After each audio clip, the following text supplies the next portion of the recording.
Hi guys, it's Anna Marie and welcome back to my channel. Today's video is going to be a list of 20 books that I really want to read in 2020. They are in no particular order because I have a lot of books on my shelf that I haven't gotten to yet. And trying to narrow this down to 20 was a little difficult because I want to read all of them at the same time. But one cannot simply read 20 books at once. So here we are. Today's tea is being held by my second favorite mug. This is my Jane Austen quotes mug. It is completely covered by quotes from Jane Austen's novels. Jane Austen is one of my favorite authors of all time. Pride and Prejudice is probably my favorite book of all time. And if you have read Pride and Prejudice before, then you should recognize the following. It is a truth universally acknowledged that any single man in possession of a good fortune should be in want of a wife.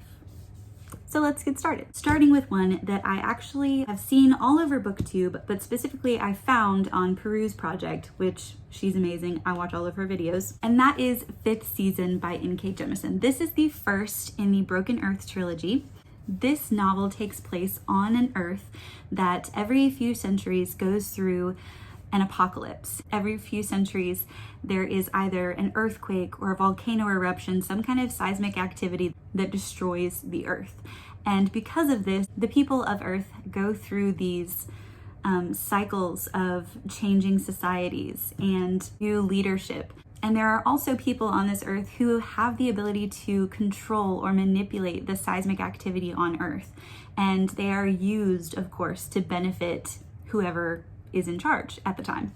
So this sounds so incredibly interesting. Also, another unique part about this book is that it's written in the second person.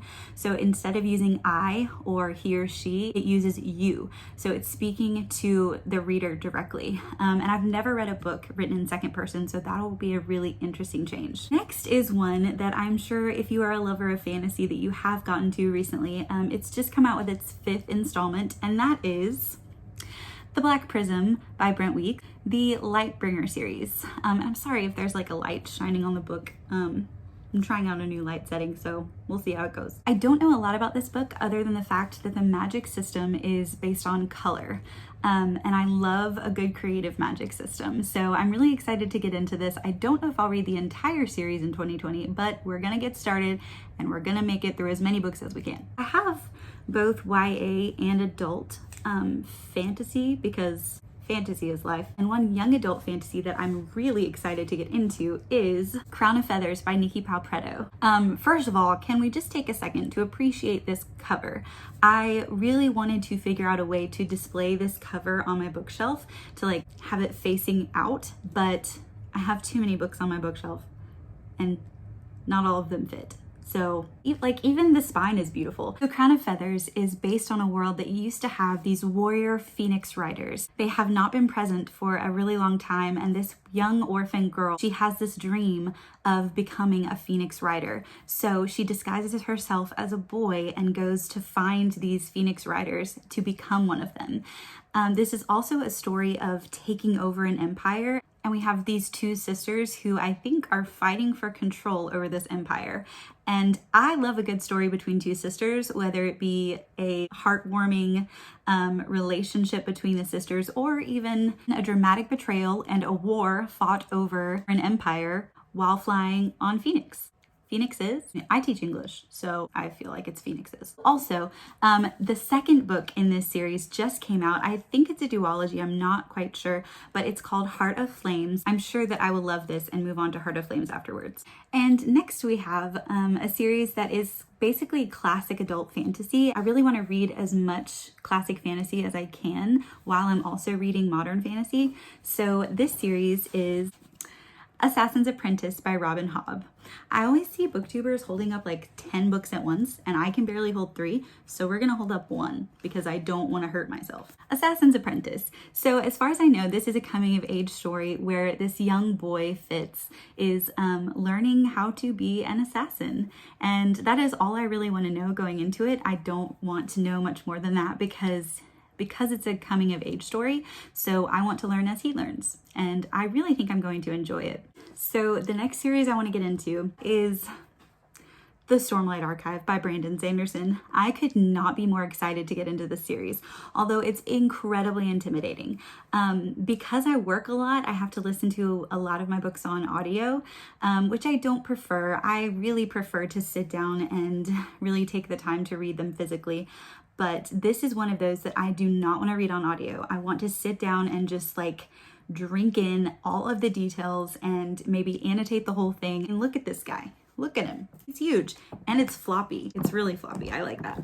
Once I read Brandon Sanderson's Mistborn series, I knew that I wanted to read literally everything that he has written ever in the history of time. But I didn't want to just jump in from Mistborn, his kind of YA fantasy series, to his big, epic, high fantasy 10-book series. I'm reading Warbreaker right now as kind of a transition into his bigger fantasy.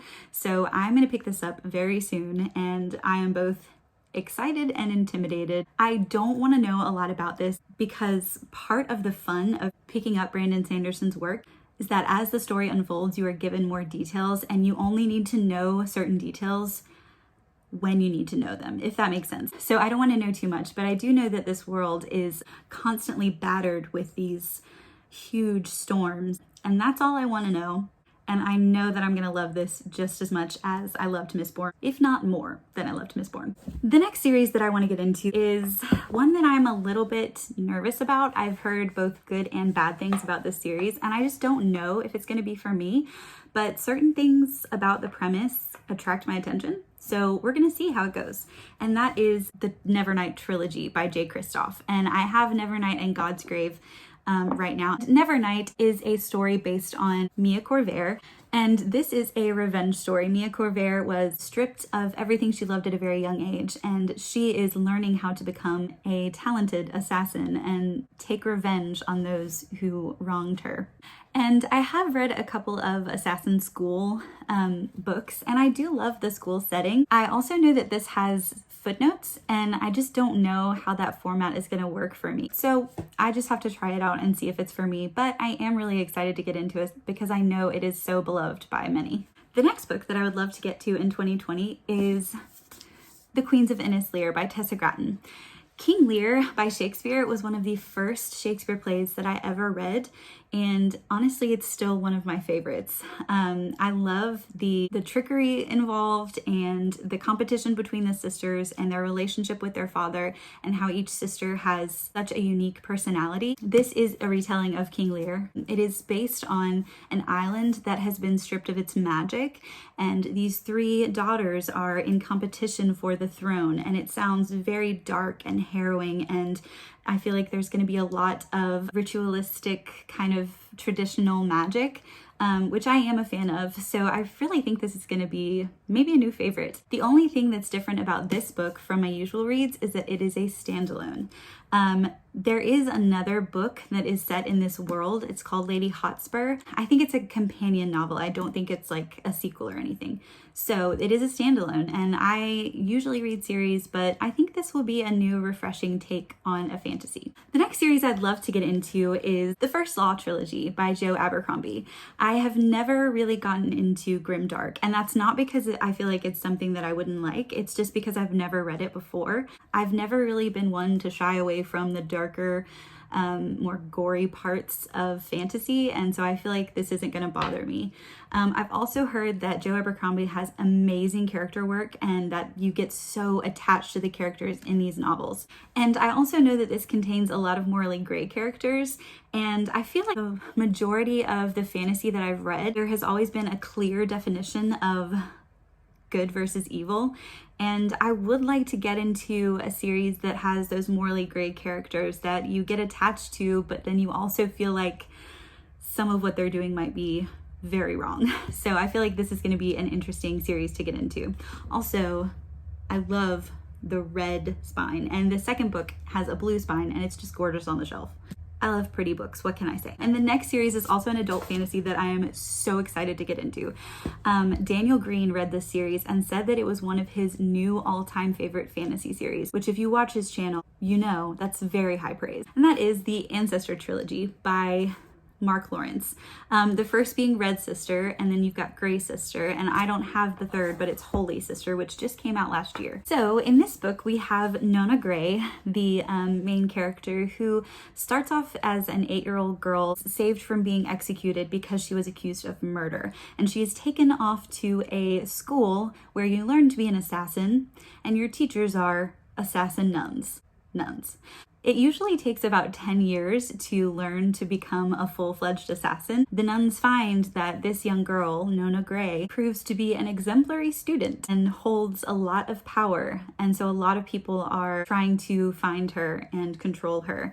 So as she's learning to be an assassin, she's also learning about all of the power that she possesses. I've heard such great things about this series, and I really can't wait to get into it. The next is actually a YA series, and it is a retelling, or the first is a retelling, of Beauty and the Beast. It is a modern retelling, and that is A Curse So Dark and Lonely by Brigid Kemmerer. I'm also a little bit nervous about going into this because it's modern fantasy, and I don't read a lot of modern fantasy, and I've heard so many good things about it, but I've also heard some mediocre things. Like, I haven't heard bad things. Some of the booktubers that I watch have read it and just said, this is eh. And honestly, I've read a lot of YA fantasy recently and found that my feelings are also eh.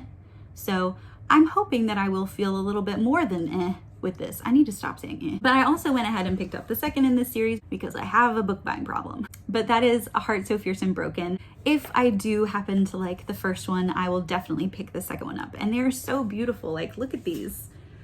I mean, they're just gorgeous. So the next adult fantasy that I would like to pick up is The City of Brass by S.A. Chakrabarty. First of all, I just don't like when the covers of books, the front is shorter than the first page. Why couldn't they just do it a little bit longer? I don't understand that. Does that bother anybody else? I don't like it. But I also love the floppy paperbacks, so it's a catch-22. I don't know. The City of Brass. I'm excited about this one because a lot of the fantasy that is popular these days is based on the classic European fantasy setting. This one is a Middle Eastern fantasy. So I'm excited to see a lot of different cultures being represented in new fantasy. I think that's really exciting.